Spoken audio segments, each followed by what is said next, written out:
¿Qué tal? Buenas noches. Comienza un nuevo programa de Cuestiones y Contrapunto. Y antes de ir a los temas del día, quería saludar a Jorge Leclerc, quien fue nuestro compañero durante más de 2 años y medio y que ahora va a seguir estando, pero detrás de las cámaras, vinculado al proyecto de Cuestiones y Contrapunto, y cuando sus obligaciones se lo permitan, va a volver a estar otra vez con nosotros. Así que de acá saludamos a Jorge Leclerc.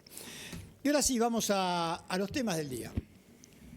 Hoy no podemos sacar temas de la semana porque hoy es un día en cuanto a noticias muy trascendente, porque hace unas horas en Bolivia hubo un intento de golpe militar y vamos a tener una comunicación vía Zoom con un amigo de la casa y especialistas en temas internacionales, Mariano Vázquez. Y otra de las noticias de hoy fue el comienzo del juicio a Fernando Sabac Montiel, Brenda Uriarte y Gabriel Carrizo por el atentado contra Cristina Fernández de Kirchner. La verdad que este es un juicio que a mí me resulta muy corto. Por supuesto que lo que están juzgando son culpables, de hecho ellos admitieron, ¿no? Por lo menos Fernando Sabac Montiel admitió en el día de hoy que quiso matar a Cristina Fernández de Kirchner. Pero ellos fueron, si se quiere, el arma.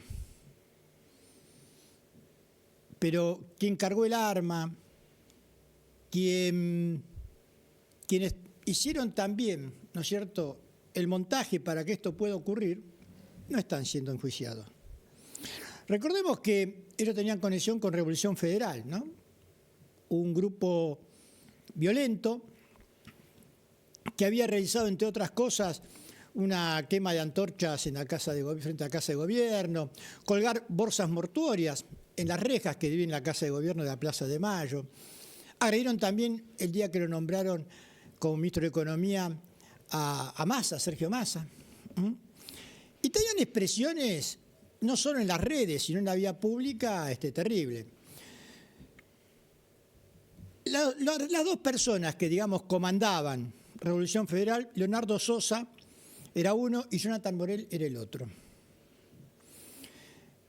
Entre las cosas que hicieron, por ejemplo, una vez a Victoria Donda le dijeron: vas a tener el mismo destino de tus viejos, hija de puta, en plena calle. Recordemos que Victoria Donda es hija de desaparecidos. Y fue también apropiada. Fue una hija restituida, Victoria Donda. Leonardo Sosa volvió a reaparecer este año en el Congreso de la Nación, cuando se trató de la ley Ómnibus, invitado ¿por quién? Por Lilia Lemoine. Leonardo Sosa, digamos el juez Marcelo Martínez de Giorgi y el fiscal Gerardo Policita, dijeron que Revolución Federal es una asociación que en realidad promovía la violencia y crearon el caldo de cultivo para que después aparezca los Fernando Sabac Montiel. Leonardo Sosa decía: yo no tengo la culpa si un loquito quiere matar a la vicepresidenta, pero él había declarado que había que matar a Cristina Fernández de Kirchner. Públicamente lo había dicho. Y Jonathan Morel, este famoso ex carpintero, ¿no?, al cual Rosana Pia Caputo, la hermana de Luis Toto Caputo, lo contrató y le giró algo más de 15 millones de pesos, estamos hablando de hace 2 años, de más de 2 años atrás, o sea que no son los 15 millones de hoy en día, para que le haga algunas sillas, porque resulta que pasaba de casualidad la hermana de Toto Caputo por Granbur, en la calle Granbur, y resulta que se encontró con este muchacho y le gustó las cosas que hacía y lo contrató para que lleve ese mobiliario que le había encargado a un emprendimiento que estaba haciendo en la provincia de Neuquén. Muy bien. O casualidad, parte, según lo que declaró el mismo Jonathan Morel, parte se lo pagaron en negro y parte facturó. Él y quien era su novia, monotributista, y la factura que presentó era el número 1. O sea que comenzaba a facturar, precisamente su primer cliente fue Caputo. ¿Y por 15 millones de pesos? ¿Y por qué? Negocio bárbaro, me hago un monotributo y la primera firma que le hago es a Caputo. ¡Qué suerte! Jonathan Morel, ¿no?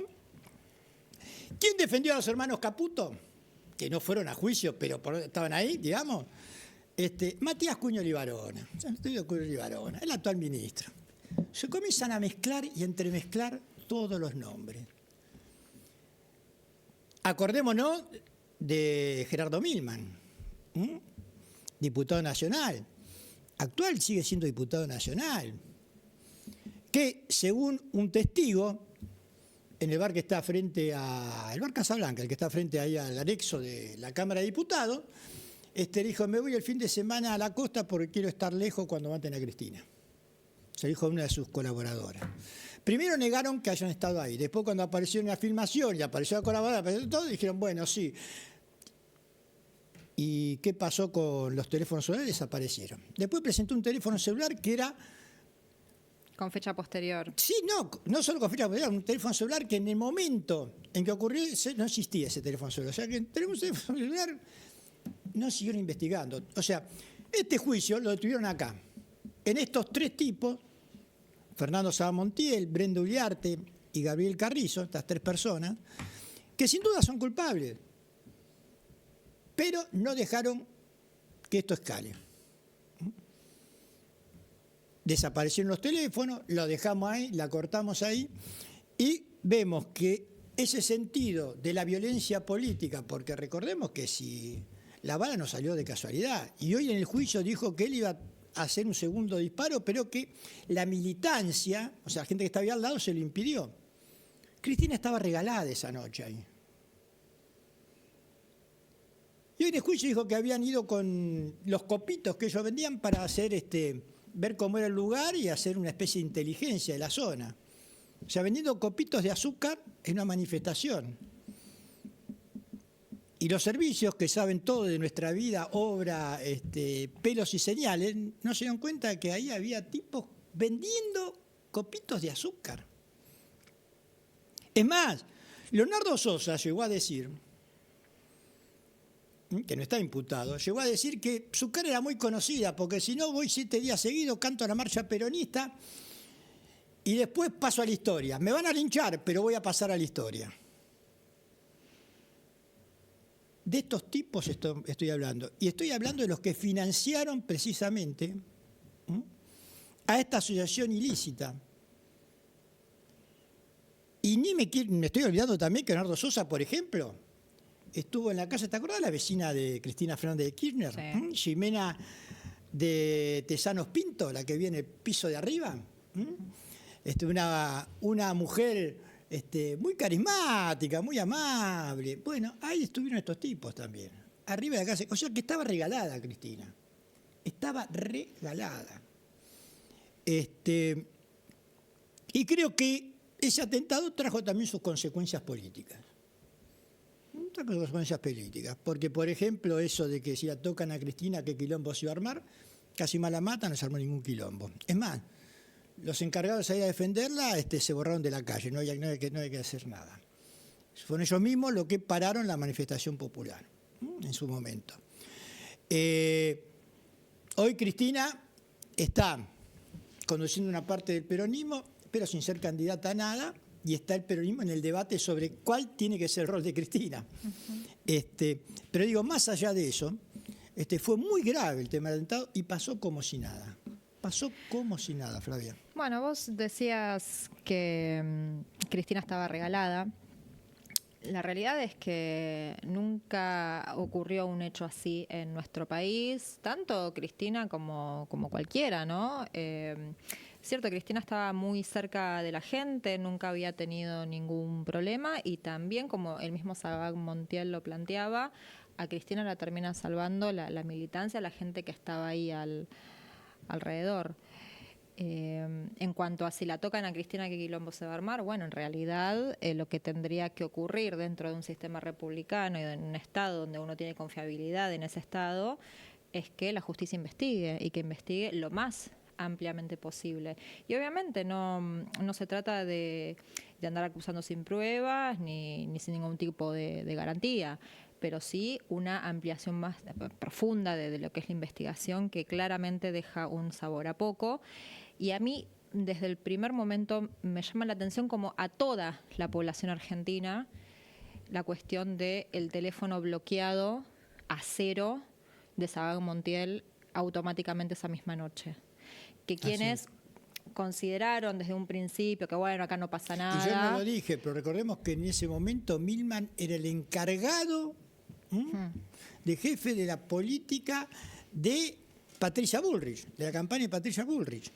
Bueno, mismo o sea, vemos cómo se va todo concatenando y ves que aparecen los mismos actores, los mismos grupos. La verdad que no se investigue eso.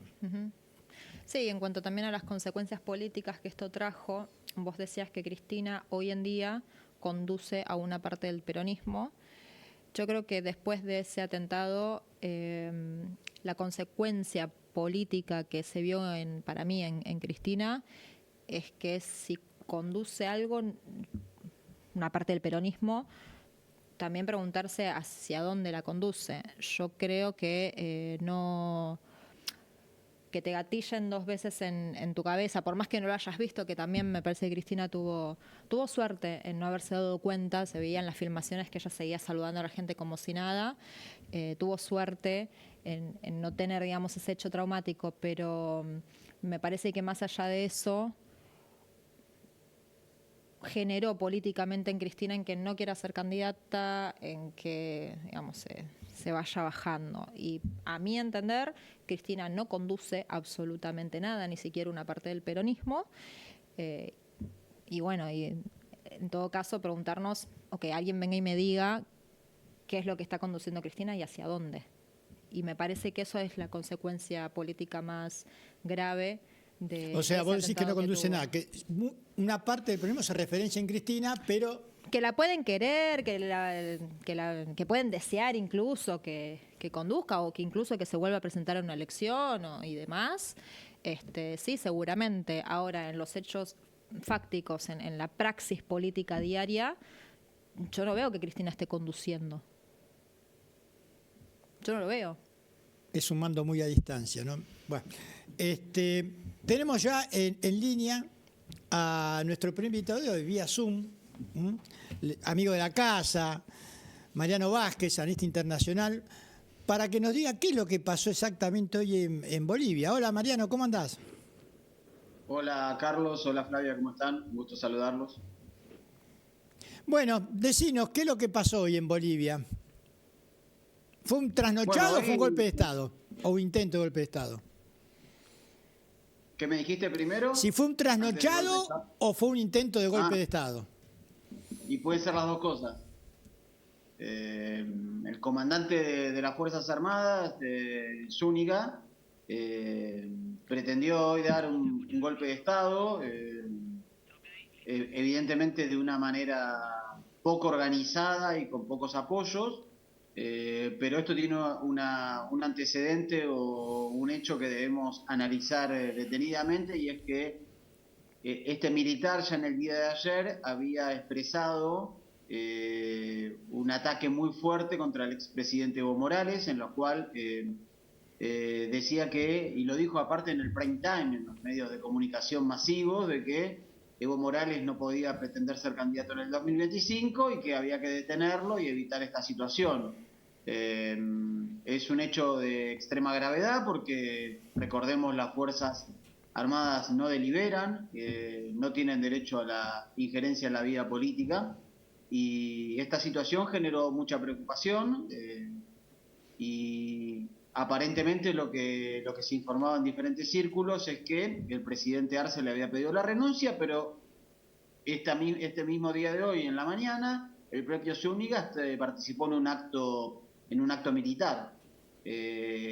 Unas horas después, aproximadamente a las 3 de la tarde hora boliviana, es decir, a las 4 hora argentina, tanques se acercaron a Plaza Murillo. Plaza Murillo es el equivalente que lo que es para Argentina la Plaza de Mayo, donde está el Palacio Quemado o la Casa de Gobierno, y golpeó la tanqueta contra ese lugar, y ahí hubo un momento muy, muy tenso y muy fuerte que se vivió y que es resaltado en las redes y en los medios de comunicación, que es el presidente Arce cara a cara con el golpista Zúñiga, intimándolo a que cese en esta acción, cosa que él decía que no.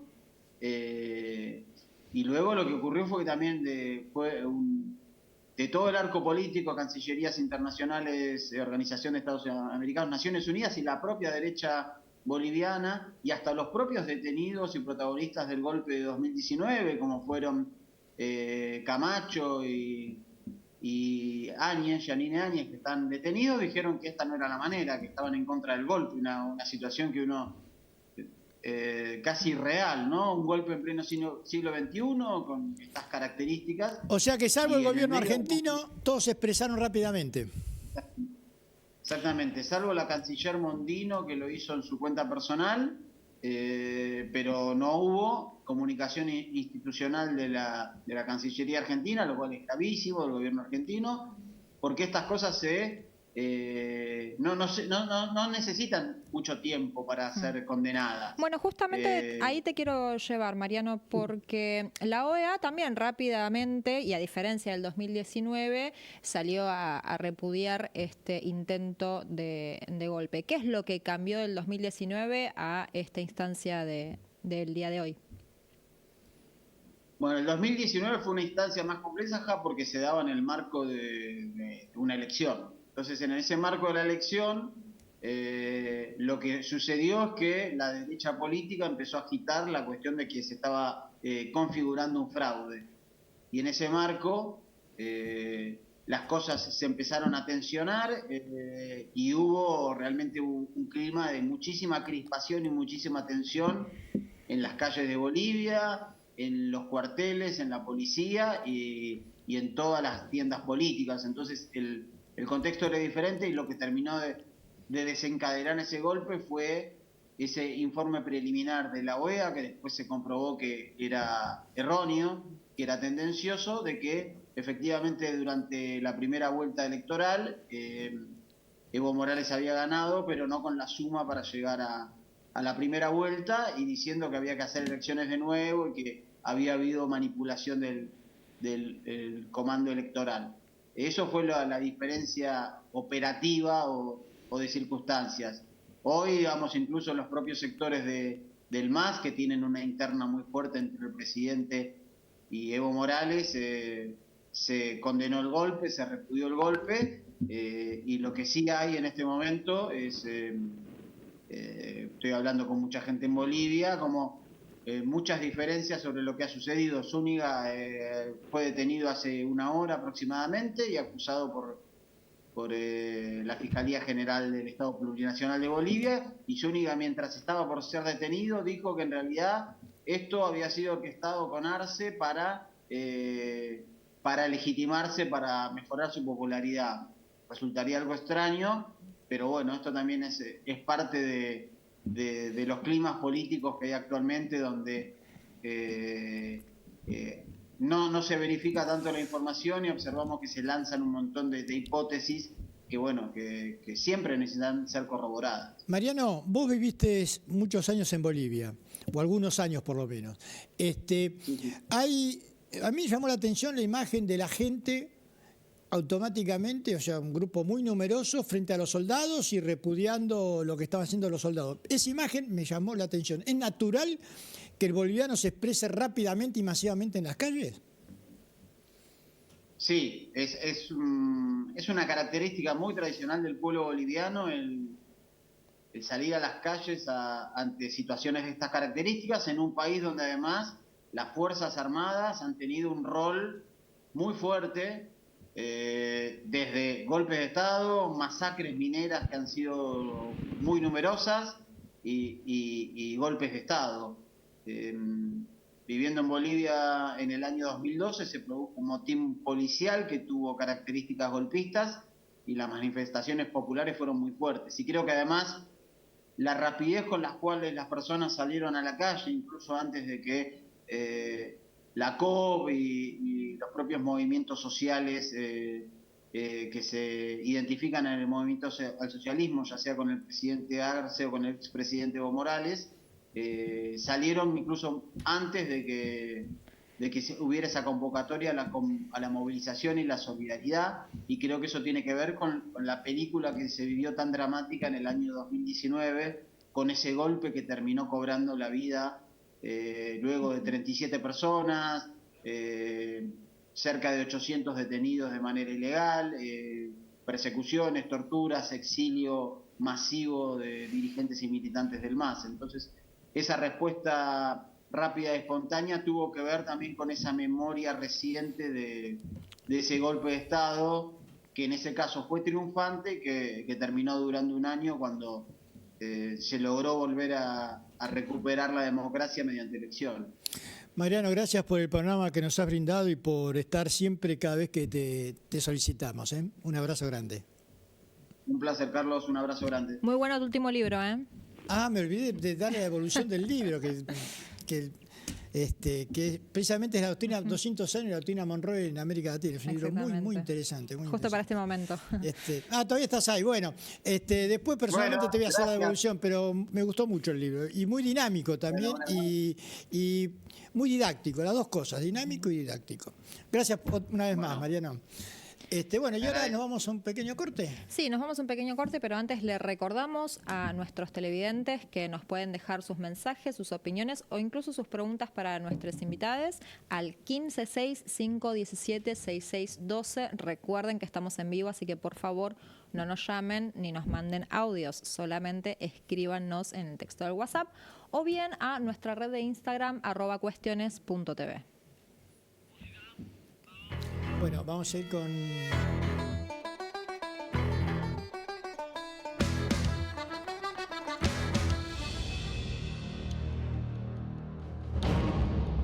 Avanzan las obras de asfalto reticulado en Merlo Norte, en la calle Caminito, entre Sullivan y Curié. Gobierno del Pueblo de Merlo.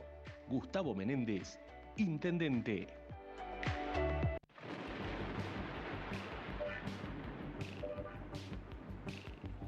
El auto que estás buscando está en Juan Manuel Automotores. En su única dirección, Colectora General Paz 325, Devoto, Lado Provincia. Vení, tu nueva unidad te está esperando.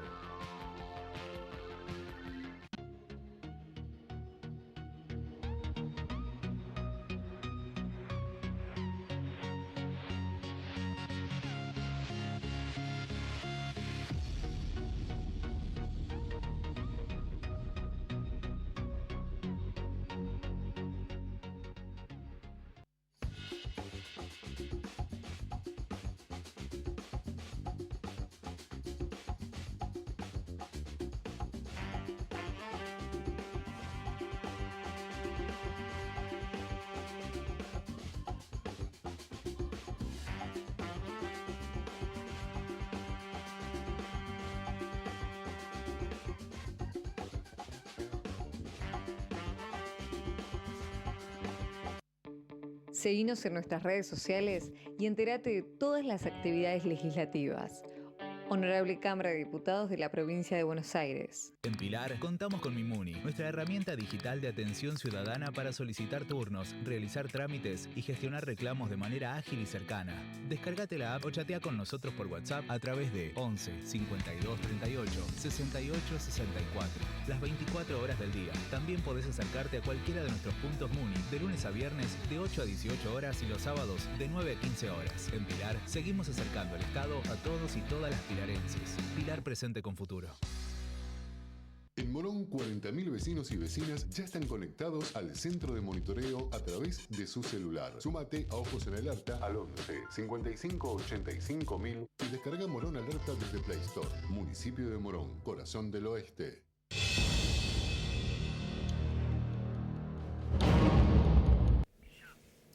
Y continuamos aquí en Cuestiones y Contrapunto, y antes de ir a nuestro primer invitado en piso, vamos a un consejo que nos va a dar Flavia. Así es, más que un consejo, una recomendación, porque llegó el momento de la moda.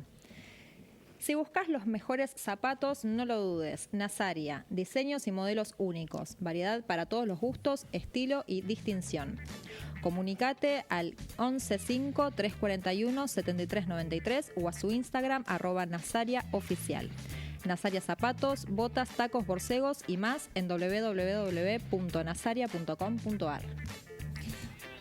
Bueno, y después de esta recomendación de Flavia, vamos a nuestro primer invitado, Maximiliano Granzuger. Él es concejal de Unión por la Patria de 3 de febrero y la primera vez que está acá con nosotros. Gracias por estar acá, Maximiliano. No, gracias a ustedes por la invitación. Buenas noches. Bueno, la primera pregunta que te voy a hacer va a ser en tu carácter de hombre de la política que viene del radicalismo e historiador. Sí, ambas son correctas. Dentro de pocos días van a cumplir 50 años de la muerte del general Perón. ¿Por qué vos crees que a pesar del tiempo transcurrido sigue siendo una figura tan vigente, teniendo en cuenta que los hombres políticos de su época pasaron a la historia, pero no son parte del presente, ninguno, el que se nos ocurra, Nasser, Stalin, Churchill, el que se te ocurra, no es parte de la realidad política actual. Y sin embargo, Perón es una figura que es continua en nuestra política. ¿A qué se debe eso? Bueno, yo creo que hay varias cuestiones ahí en esta cuestión del peronismo, ¿no? Creo que la primera, digamos, la piedra angular de que el peronismo tenga esta trascendencia histórica, a pesar de que pasan las generaciones, como vos bien decís, creo que tiene que ver porque ha sabido interpretar siempre dónde está la ideología del argentino, ¿no? Creo que en el peronismo encontramos muchas de las cuestiones que se fueron repitiendo a través de la historia, no solo en el siglo XX, sino también en el siglo XIX, en donde podemos observar muchas veces cómo el peronismo va interpretando, ¿no?, los distintos momentos políticos y ha sabido dar una alternativa política a cada uno de ellos. Así que creo que la primera parte es esa. Segundo, porque creo que de alguna manera en ese sentido Perón fue muy hábil y supo representar lo que era el movimiento nacional y popular argentino, ¿no? En ese conjunto de trabajadores que post crisis del 30 empezaron a crecer, que empezaron a llegar del interior de nuestro país a los márgenes de la ciudad, lo que él llamaba los descamisados, bueno, cabecitas negras, en fin, todos esos apodos que se le ponían en esa época. Creo que supo interpretar eso, supo darle una representación política y también una mejoría económica sustancial, ¿no?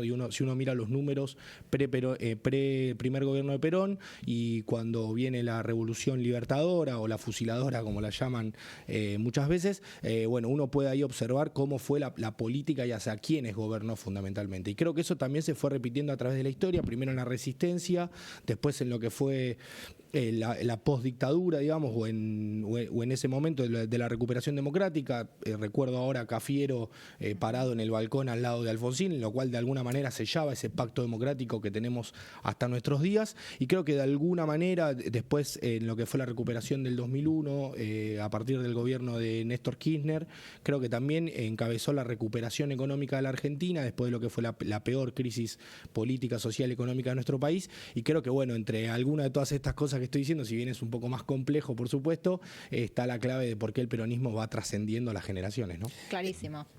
Maximiliano, ¿cuál es el rol de un concejal de la oposición en minoría en 3 de febrero? Bueno, es un desafío bastante complejo, ¿no? Nosotros en el Consejo Deliberante nos encontramos con que hay una mayoría automática, digamos, del oficialismo, y eso de alguna manera impide el debate democrático. Pero creo que también la concejalía no deja de ser una tribuna de debate, un lugar en donde podemos llevar las expresiones de los vecinos que nos depositaron en la urna, digamos, que nos votaron y que nos llevaron ahí. Creo que también es una tribuna donde podemos plantear eso. Creo que también es un espacio en donde una plataforma de la cual nos podemos organizar. Acá recién hablabas de, bueno, ser oposición, ¿no? Creo que nosotros tenemos que pensar un proyecto distinto para 3 de febrero, un proyecto que mejoremos lo que se hizo bien en la gestión de Diego Valenzuela, critiquemos lo que creemos que está mal y redefinamos algunas prioridades que creemos que son fundamentales para todos los vecinos de 3 de febrero. Ahora, cuando vos planteás que estos vecinos, ¿no?, que lo llevaron a las urnas y que ustedes tienen ese mandato de llevar hacia el Consejo Deliberante cuestiones que les presenten. Mi pregunta es, puntualmente en 3 de febrero, ¿cuáles son las demandas mayoritarias de los vecinos y las vecinas?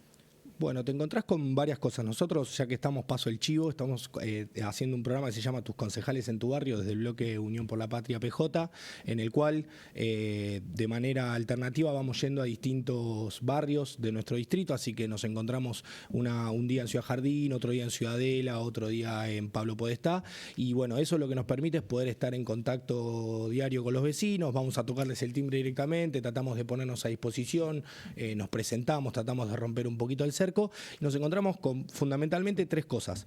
Principalmente seguridad. Eso es común a todos los barrios, más allá de los distintos que a son. Donde vecino con el que hablas, lo primero que te plantea es una cuestión de seguridad. Se te meten muchísimos temas nacionales, pero en términos municipales, principalmente seguridad, limpieza, que lamentablemente el municipio de 3 de Febrero está teniendo una falencia muy grande con este tema. Y después el tema del bacheo. Hay pozos que llevan prácticamente toda la gestión de Diego Valenzuela y que también los vecinos nos plantean siempre estas cuestiones. Digo, son creo que las principales 3 falencias que tiene el gobierno de Diego Valenzuela en la actualidad. Vos hablaste que se mezclan los temas nacionales. ¿Para la gente en los temas nacionales vinculan al intendente a Diego Valenzuela con Milei o no? No, yo creo que todavía no está pasando eso, más allá de la intencionalidad política que tenga el intendente en llevar adelante eso.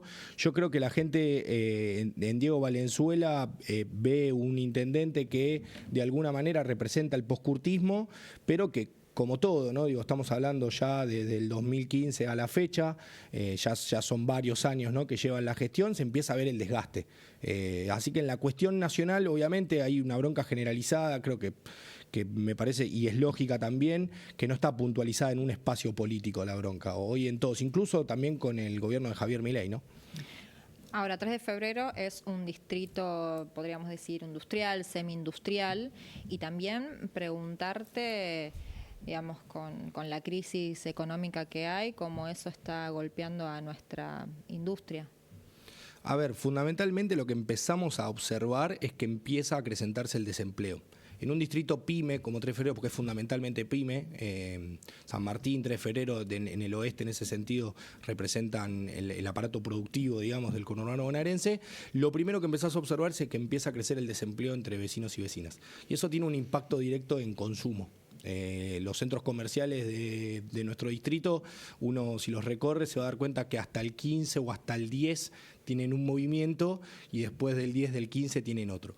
Empezamos a notar principalmente en los talleres más pequeños, ¿no?, que trabajan, que por ahí tienen menos resto, menos espalda, que ya empezó a haber suspensión de trabajadores, que ya empezó a haber despidos, y es algo que empieza a aumentar y en un distrito como el nuestro impacta muy fuerte, ¿no? Entonces por eso también decimos que hay que poner una prioridad, digamos, en el gobierno municipal en cómo se va a asistir o en cuáles son las políticas que vamos a desarrollar para privilegiar el trabajo de los vecinos y vecinas de 3 de Febrero. En esta crisis está viendo que los comercios, por ejemplo, estén cerrando o todavía no se llegó a esa profundidad? No, a ver, es una crisis que lleva un tiempo también, esto hay que decirlo, pero lo que empezamos a observar es que por ahí en lugares como caseros, ¿no?, uno recorre la avenida San Martín o 3 de Febrero, que son las principales arterias comerciales, empezás a observar algunos locales vacíos y después los que están abiertos con muy poco trabajo, ¿no? O sea, esas son los primeros síntomas de la recesión, que obviamente impacta en un círculo vicioso, ¿no? Se pierde el empleo, baja el consumo, baja el nivel de actividad y bueno, eso de alguna manera se va retroalimentando y está generando una crisis aguda en muchos sectores de nuestro distrito. También preguntarte, digamos, 3 de febrero supo ser la capital del deporte y la cultura dentro de la provincia de Buenos Aires. No sé, actualmente ese otro distrito lo ha llegado a superar, pero también en este punto específico, ¿qué información nos puedes dar respecto de los clubes de barrio? ¿Cómo están recibiendo asistencia? Bueno, con respecto a ese tema, uno que está siempre en contacto con asociaciones intermedias, asociaciones de fomento, con distintos clubes, lo primero que te dicen los referentes de los clubes es que están teniendo problemas para pagar la luz, para pagar los servicios, y hay que entender, a ver, yo por ahí traigo algo que es nacional, pero estuvimos charlando el otro día justamente de este tema. Hablábamos con gente que está vinculada al CENAR, ¿sí? Con gente que está vinculada a la política de deportes a nivel nacional, y siempre nos decían que Argentina en ese sentido tiene una ventaja comparativa con otros países que tienen incluso la misma población y mucho más presupuesto, ¿no? Y que de repente ahora que se vienen las Olimpiadas, siempre en el medallero Argentina quedaba arriba. Y dicen que el plus que tiene la Argentina es ese carácter social que tienen las instituciones deportivas en toda la Argentina, no solo en 3 de febrero. Bueno, hoy esas instituciones deportivas se están viendo si suspenden las actividades nocturnas porque no pueden pagar la luz, están viendo cómo hacen para aumentar la cuota sin perder socios, están viendo cómo redistribuyen las becas. La verdad es que ahora se está usando muchísimo el ingenio, es una situación muy triste, muy dura, porque de nuevo cumplen un rol social muy importante las instituciones deportivas en nuestro distrito y es fundamental que el Estado municipal esté acompañándolas. Por último, Maximiliano, vos estabas hablando de que, bueno, la gente está con bronca, y no solo a este gobierno, sino a la política en general. ¿Cuál crees vos que tiene que ser el rol de ustedes precisamente para acercar a la gente a la política? Bueno, vuelvo a repetir lo del programa Concejales en tu Barrio, que me parece en ese sentido muy interesante. Creo que hay que mantener una presencia en la calle importante, ¿no? Si hay que buscar a los vecinos directamente, hay que ir a acercarse, presentarse, romper esas barreras que muchas veces hay entre el político y la gente, ¿no? Que es algo que entiendo que no debería pasar, tratar de ir, saludar y fundamentalmente tener dos actitudes. Creo que una es la paciencia, hay que entender por qué la gente está enojada, creo que la situación que vivimos todos es bastante angustiante y hace mucho tiempo, entonces por lógica hay un enojo, y creo que también tenemos que hacer mucha docencia. Creo que también es importante, ¿no? Y obviamente estas dos tareas que acabo de nombrar, la paciencia y la docencia, digamos, implican una gran actitud de escucha, ¿no? Tenemos que estar muy pendientes de lo que tienen para decirnos. Creo que es el momento de escuchar y también de arremangarse y ponerse a trabajar en proyectos nuevos, en ideas nuevas, porque bueno, este país, la situación que estamos viviendo, me parece que tiene que ver un poco con eso, ¿no? Con que de alguna manera la gente se dejó de involucrar en política. Nosotros, por lo menos siempre desde la militancia, planteamos de que es importante el compromiso de los vecinos y vecinas para mejorar la realidad de los barrios. Ahora se vienen los foros de seguridad, que es algo también muy importante, que de alguna manera los vecinos tienen que también empezar a participar y aportar ideas, y de alguna manera nosotros desde Consejo Deliberantes o desde el lugar militante que nos toca, tratar de organizar estas cuestiones para poder llevarlas a una política municipal efectiva. Maximiliano, gracias por haber venido. No, gracias a ustedes. Vamos a un pequeño corte y ya continuamos con más cuestiones y contrapunto.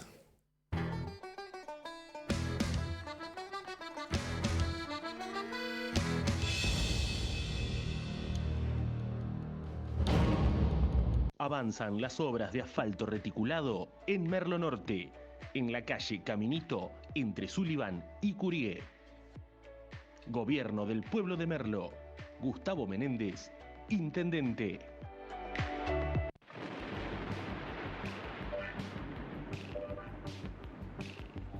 El auto que estás buscando está en Juan Manuel Automotores. En su única dirección, Colectora General Paz 325, Devoto, Lado Provincia. Vení, tu nueva unidad te está esperando.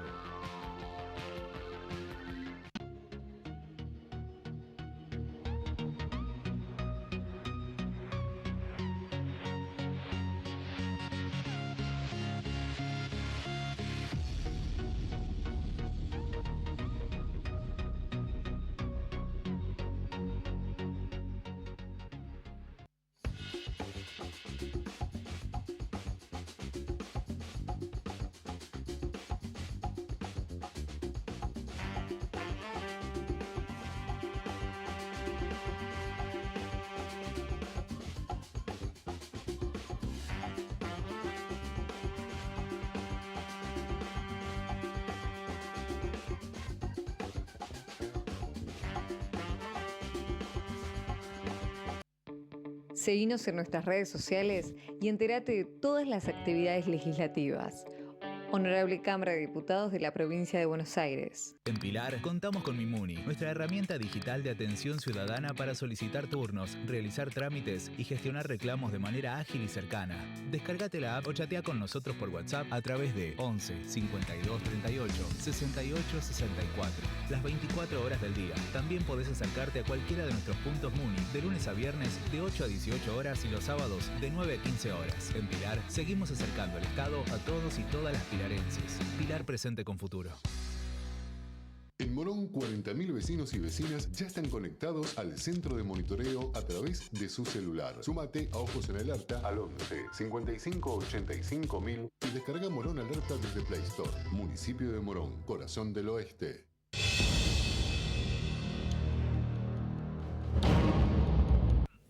Y continuamos aquí en Cuestiones y Contrapunto. Y tenemos otro consejo, o como decís vos, Flavia, recomendación. Una recomendación. Por supuesto, y en esta oportunidad les vengo a proponer que conozcan Te presentamos Doctor Osdepim, un servicio de la obra social de empresarios, profesionales y monotributistas. Cuenta con más de 50 años de trayectoria, más de 400.000 afiliados, más de 20 sucursales en todo el país y centros médicos propios en la Ciudad Autónoma de Buenos Aires, Gran Buenos Aires e Interior. Osdepim es una de las obras sociales más elegidas del país por ofrecer una cobertura médica de calidad a precios accesibles y la más amplia experiencia en el cuidado de la salud. Te recomendamos que te afilies a Osdepim. Bueno, y después de esta recomendación de Flavia nos vamos al municipio de Merlo, donde hay una convocatoria para aquellos que quieran ingresar a la Policía Provincial. Esta convocatoria es hasta el día 28, ya hasta el viernes próximo. Y esto es lo que nos decía precisamente el intendente, Gustavo Menéndez. Queridos jóvenes, hace algunos días tuvimos una convocatoria para todos aquellos merlenses entre 17 y 29 años de edad que quisiesen ser parte de la policía de la provincia de Buenos Aires. Y fue un éxito, donde quedaron seleccionados más de 240 merlenses. Luego de ese éxito de la convocatoria, nos han llegado un sinfín de mensajes a través de mails, de WhatsApp, de los distintos medios de comunicación que tenemos en el municipio, para que hagamos una nueva convocatoria, porque muchos no pudieron presentarse, algunos porque se enteraron tarde, otros porque no pudieron llegar ese día. Así que hablé con el gobernador, nuestro querido Axel Kicillof, hablé con Javier Alonso, nuestro ministro de Seguridad, y nos han autorizado una nueva fecha. La última convocatoria para ser parte de la policía de la provincia de Buenos Aires este año en Merlo va a ser el 28 de junio a partir de las 9 de la mañana en Balbastro y Blanco Encalada, en el conocido Remanso, ahí en el Parque San Martín. Así que si no pudiste llegar ese día, te vamos a estar esperando. Venite y sé parte de la policía de la provincia de Buenos Aires. Bueno, y después esta convocatoria que hacía el intendente de Merlo para aquellos merlenses que quieren ingresar en la policía de la provincia de Buenos Aires. Estamos acá con nuestro segundo invitado aquí en piso, con Marcelo Koenig, historiador, también diputado mandato cumplido, hombre de la política y amigo de la casa. Gracias por estar acá, Marcelo. ¿Qué tal? ¿Cómo les va? Bueno, recién le decía a nuestro invitado anterior, a Maximiliano Granzurger, que por qué razón Perón sigue siendo tan vigente cuando sus contemporáneos de la política ya han perdido esa vigencia. Yo recuerdo una vez hablando con un diplomático egipcio sobre Nasser, quería hablar con él de Nasser, ¿no? El hombre que había nacionalizado el canal de Suez, que había tenido la idea de un mundo del panarabismo, ¿no es cierto? Y me contestó muy diplomáticamente que para ellos Nasser eran rosas y espinas y que preferían dejarlo ahí en la historia. Y me llamó la atención, ¿no? Un hombre que había sido tan popular que... Y así cuando uno va a Sukarno, que es Indonesia, digamos, grandes líderes, Tito hasta, bueno, ya no existe Yugoslavia, en el país existe, claro, pero digamos que pasaron la historia. Y sin embargo, Perón, ¿cuál es el secreto de la vigencia de Perón? No es una pregunta fácil. Yo creo que, por un lado, o lo podría responder en tres cuestiones, ¿no? Digamos, una es que, sin duda, Perón es el que transformó profundamente la historia argentina, ¿no? Hay un punto de inflexión en Perón de la historia argentina y, sin duda, es el más grande hombre de la historia argentina del siglo XX y si no, de toda la historia. Me parece que eso lo pondría en un paralelo con algunos de los que vos mencionaste, que sin duda fueron importantes y fueron claves en la historia de cada uno de esos países del tercer mundo.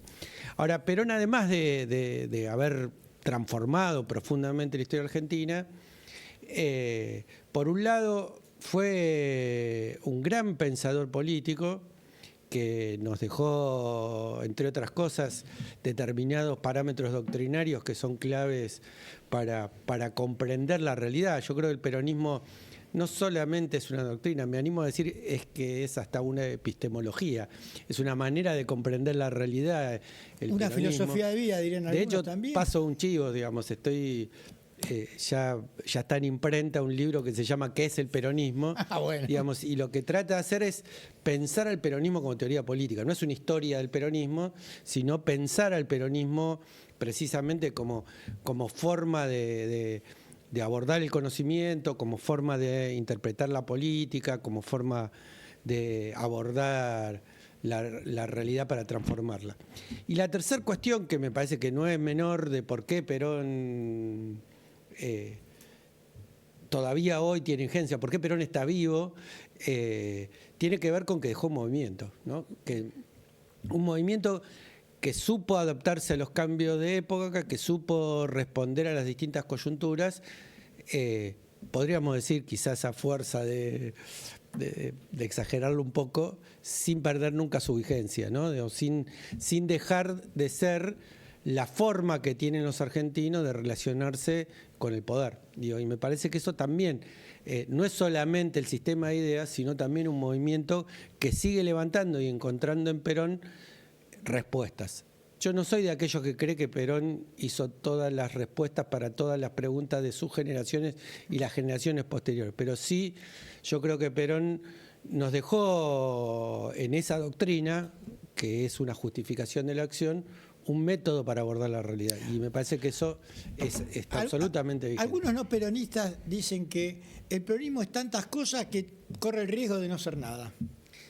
Yo creo que en el peronismo hay una disputa de sentido, pero una disputa de sentido en torno a ejes muy concretos, ¿no? Digamos, uno puede discutir en torno a la interpretación de las tres banderas del peronismo, la justicia social, la independencia económica y la soberanía política.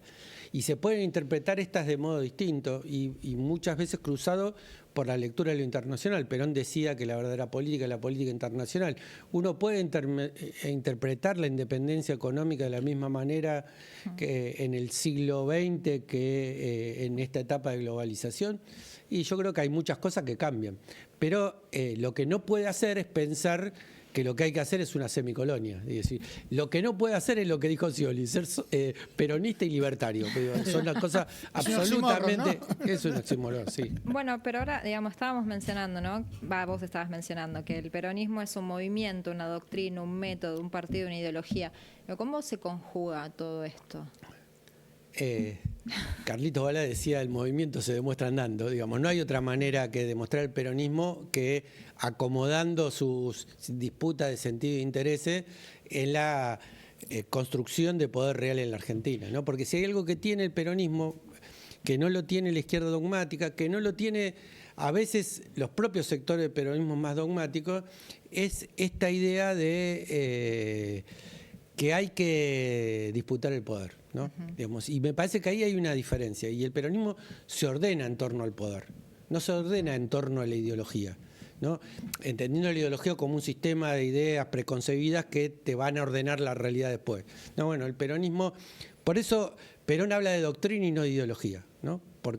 Y el peronismo se encuentra más cómodo siendo pensado como una filosofía que siendo pensado como un programa político, un sistema de ideas, una cajita donde tienen que entrar la realidad. Bueno, el peronismo se propone, y ahí se ordena a sí mismo, en torno de liderazgo, en torno de conducción política, para decirlo en términos peronistas, pero también en torno a la práctica política de ese movimiento. Hablaste del peronismo que siente muy cómodo planteando como una filosofía. De hecho, el peronismo en el año 49 creo que hizo un congreso de filosofía en Mendoza, y no sé si hay otro caso de un presidente que haya mandado a que se realice un congreso de filosofía para que se analice la situación filosóficamente de lo que está pasando en un país.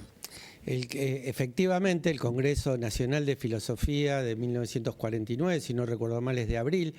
La Constitución del 49 es de marzo. O sea, en 3 meses una Constitución que es realmente transformadora y después un Congreso de Filosofía que es...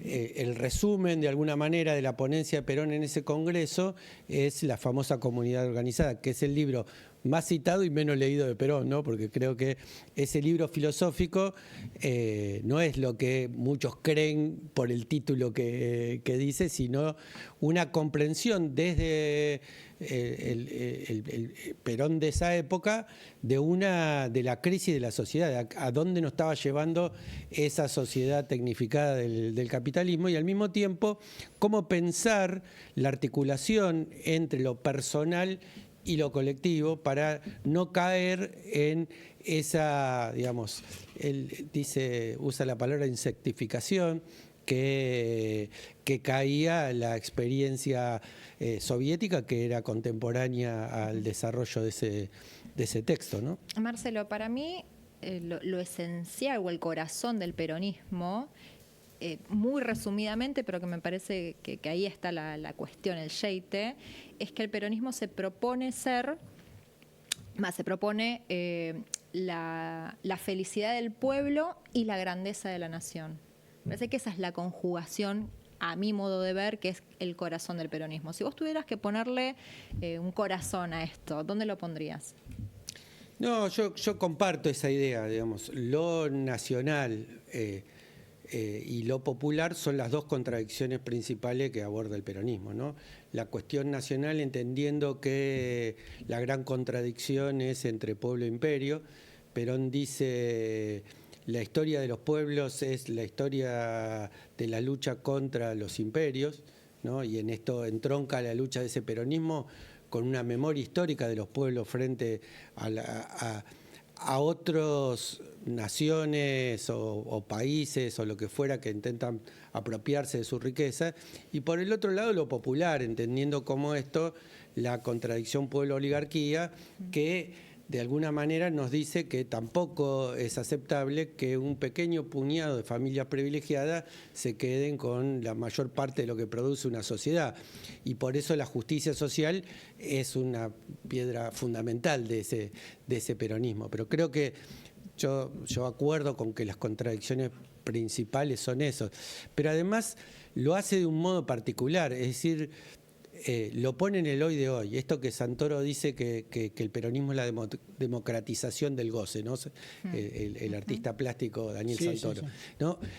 No es una promesa de futuro, no es una escatología, no es que el peronismo dice sacrificate, que en algún momento va a llegar esa cuestión de la felicidad. No, esa felicidad tiene que ser inmediata, ahora, ¿no? Digamos, tiene que ser construida es hacer el reino de los cielos no como promesa, sino en el hoy de hoy. Sí, Perón decía, ¿no es cierto?, que para hacer la patria grande lleva tiempo y la vamos haciendo, pero el pueblo tiene que ser feliz, porque la patria grande únicamente se consigue con un pueblo feliz, ¿no?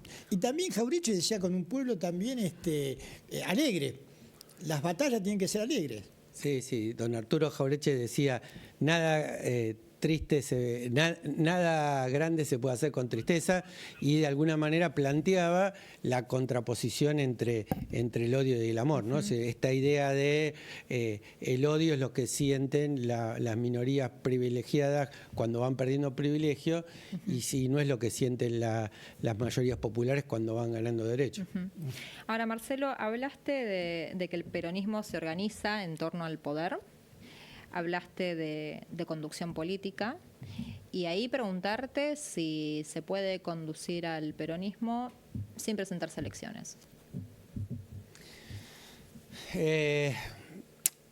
Las elecciones son la vía de acceso que eligió el peronismo para hacerse del gobierno.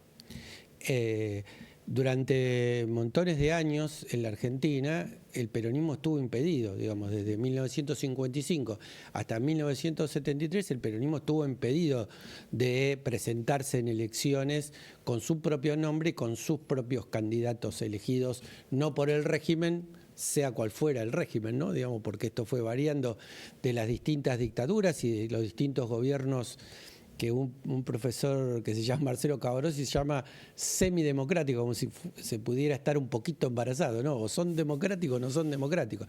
Un régimen proscriptivo no puede ser, por lo menos de mi juicio, considerado democrático. Durante toda esa etapa el peronismo condujo el país sin elecciones. No condujo el país. Perón condujo al peronismo sin elecciones. Podríamos decir que condujo al país en tanto, por lo menos hasta la última dictadura genocida, puso las reglas del juego de ese país también, ¿no? Digamos, aún con todo el deterioro, con todas las cosas que se hicieron en contra, el eje vertebral del proyecto de país siguió vigente. Yo creo que hasta la última dictadura, donde se produjo eso que decía con mucha precisión el almirante Rojas, uno de los grandes enemigos del peronismo, que decía que para acabar con el peronismo había que acabar con las chimeneas. Y ese proceso autodenominado proceso de reorganización nacional fue un industricidio, sin duda. Sí, yo una recuerdo... cosa cuyo modelo vuelve, ¿no? Digamos, es paradójico. Sí, yo recuerdo el último discurso de Isabel Perón en la CGT, creo que fue en febrero del 76, donde diciendo no se equivoquen, no vienen por mí, sino que vienen por el humo de las chimeneas. Y fue así, ahí cambió. Una anécdota así muy chida, porque ya se nos acaba el tiempo. ¿Intentaste alguna vez explicarle el peronismo a un extranjero? Es una ímproba tarea. Hay un hermoso texto en una historia de peronismo desaborido que tiene por título ¿Cómo enseñarle peronismo a un uruguayo? Y lo mete en una ficcional máquina de procesar uruguayo para hacerlos peronistas y llega a la conclusión que la única manera de comprender al peronismo es haciéndose peronista. Me parece que cuando uno intenta en el extranjero, que es muy difícil sacarlos de las categorías de derecha e izquierda, que es muy difícil comprender las contradicciones internas del peronismo, se hace muy complicado. Yo creo que es mucho más fácil cuando uno va a procesos más parecidos, ¿no? Yo creo que en la Venezuela de Chávez era mucho más simple explicar el peronismo que quizás en otros procesos populares. Marcelo, gracias por haber venido. No, muchas gracias. Y gracias a esta aproximación, ¿no? a Perón, que el lunes próximo, el 1 de julio, se cumple 50 años de su desaparición física, pero todavía sigue siendo un hombre de la política actual de la Argentina. Y también gracias a ustedes por habernos permitido entrar en sus hogares. Nos vemos el próximo miércoles, 22 horas, para más cuestiones y contrapunto. Han sido muy amables.